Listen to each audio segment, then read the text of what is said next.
La génération Catch Attack sur NT1, c'est la grande époque de la fin des années 2000. Hein. Et depuis la génération Catch Attack sur NT1, je suis un très grand fan de catch. Hein. Et il y a des équipes ou des clans légendaires qui ont marqué l'histoire de la WWE. Hein. Et on pense à la Legacy, Jericho et la DX. Précisément la Generation X. Bonjour à tous les amis, j'espère que vous allez tous très bien. Moi ça va très bien et très content de vous retrouver. Hein. Et après on va parler de l'équipe Jericho hein, il y a quelques jours. C'était lundi dernier. Hein. Et qui a aussi marqué l'histoire de la grande époque de la génération NT1. On va parler du grand retour de la DX qui a eu lieu, précisément la D Generation X. Le grand retour qui a eu lieu en 2009, hein, c'était il y a 15 ans déjà. Hein. Et vu que c'était il y a 15 ans, hein, je me suis dit que c'était l'occasion parfaite pour parler du retour de la DX en 2009. Hein, car ça fait toujours partie des meilleurs moments de la génération NT1. Et moi, je suis toujours très très fier d'avoir grandi, de faire partie de la génération NT1. Et juste avant de démarrer, n'hésite pas à t'abonner et cliquer sur la petite cloche pour être informé de la sortie des prochaines vidéos, car ça aide beaucoup à faire grandir la chaîne et ça aide beaucoup pour le référencement. C'est très important les amis. Et aussi, n'hésite pas à me suivre sur mes réseaux sociaux, Facebook, Instagram, YouTube, X, alias Twitter. Et cette fois-ci, c'est parti, ça démarre.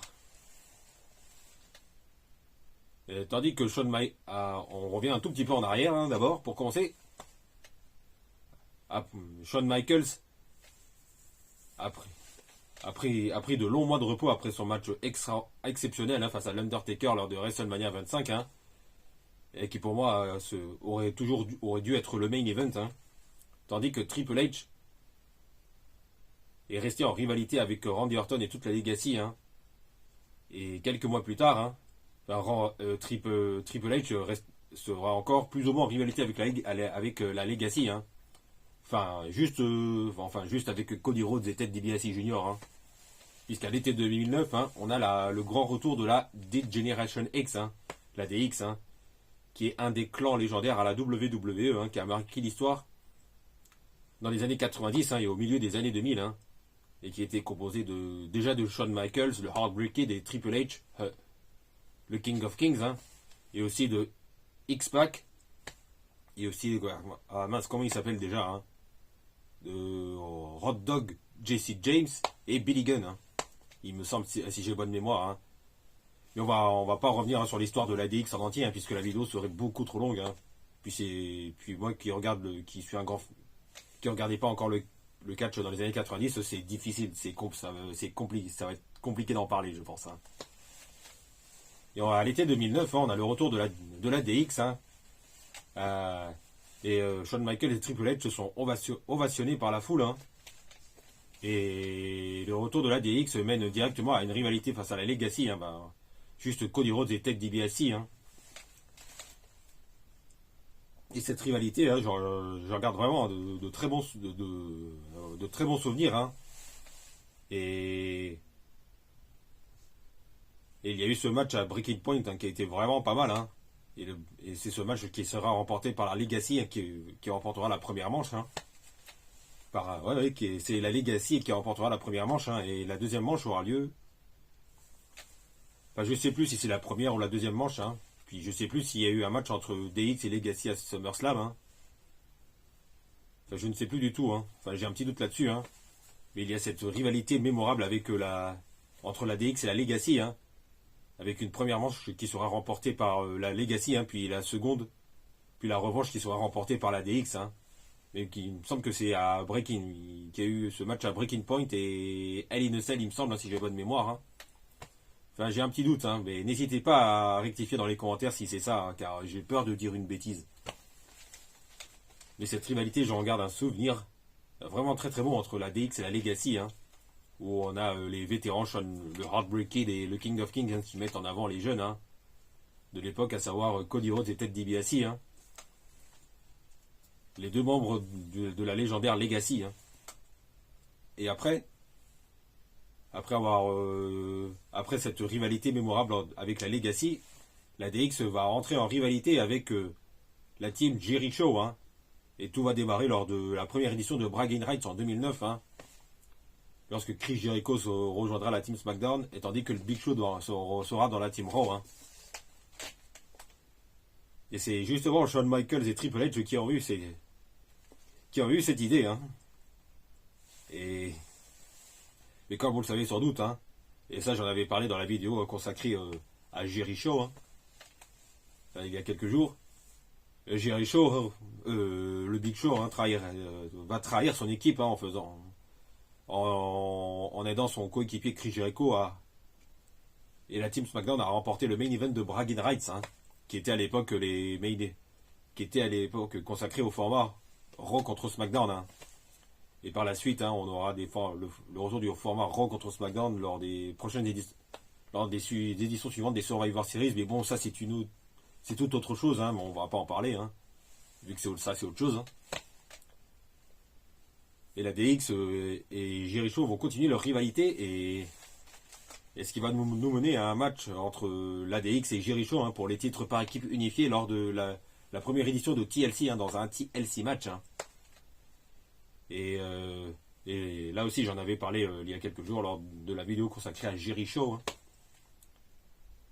Et ben le main event lors de TLC, hein, dans le TLC match, hein, avec DX face à Jericho, hein, est vraiment excellent, hein, avec les deux clans emblématiques de l'histoire de la WWE, hein, qui se donnent à fond.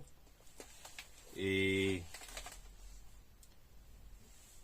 ce match, j'ai trouvé vraiment excellent, hein, dans le main event de TLC, hein. Et pourtant, dans ce TLC, hein, dans ce pay-per-view TLC, hein, car il y avait des pay-per-view, hein, qui s'appelaient TLC, Hell in a Cell, hein, mais qui n'existent plus aujourd'hui, hein. Et dans cette première édition de TLC, hein, il y avait pourtant vraiment des matchs vraiment très très bons, hein, voire excellents, hein, avec notamment le match de table entre John Cena et Sheamus, le match de chaise entre l'Undertaker et Batista. Mais le DX face à Jericho pour les titres par équipe unifiés, hein, lors de main event de TLC, dans le TLC match, était vraiment excellent, hein. Et là, la DX réussit à détrôner Jericho, hein, en devenant champion par équipe unifiée, hein, sous les yeux du public qui était vraiment à fond, hein, au top du top, hein.